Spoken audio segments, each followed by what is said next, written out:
Hi everyone, and welcome back to Art with Mrs. S. As you can see, I have now finished cutting out my spider and I have 8 zigzag folded legs.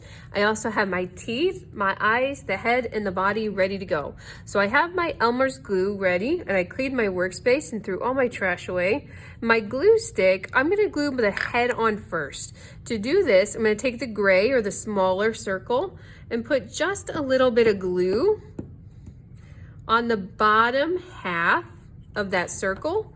I'm gonna lift that black paper and cover some of it and give it a good squash. I'm not hitting it. Usually it works best to press down and then you can hold for a few Mississippis. You can hold for about 3 seconds. Make sure it's all staying. You can always lift it up and do a little bendy test. It looks pretty sturdy and strong to me. Now, I like to do the face next, and you can kind of be silly or change this up however you'd like. But let's put a little piece down, a little circular shape for the eye, or squash, and another one down for the second eye, and squash. And your eyes could be bigger or smaller than mine, so that might change how yours looks. My teeth were kind of big too, so mine could be off at the end of the head, or yours could be on the head too. But I kind of like how it looks underneath. So since my teeth are big enough, I'm gonna put just a little glue on the bottom edge. I'm gonna put it under the gray paper, give it that squash and press. And you could hold, again, you could hold for 3 Mississippis if you'd like. Put another bit on there. Sometimes it sticks to the table if you get too much. Give it a little squash and make sure it's not stuck to the table. So I like to lift it up. I'm ready to tackle these legs.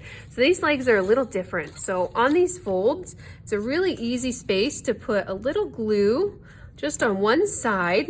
I'm gonna put them underneath again. So that way I can press. And I'm gonna try to put 4 on each side, but if they aren't exactly even, that's all right. Do my second.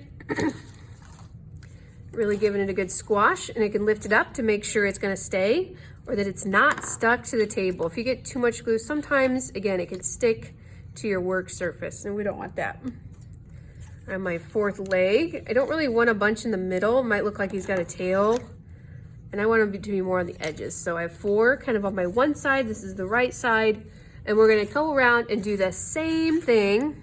We're gonna do the same by adding a little bit of glue, but this time all 4 of these are gonna be on the left side, giving it a good squash, pressing or holding down for 1, 2, 3. We're not hitting or swapping it. All right, I'm on leg number 7 on the home stretch. Now mine, I'm gonna leave it kind of empty today, but if you wanna draw on the face or add a design on the body, or if you had extra scrap paper and wanted to cut out feet or like little cute shoes or bows, you may do that too. Thanks for joining me today. I can't wait to see your wonderful creations in your spider paper sculptures today.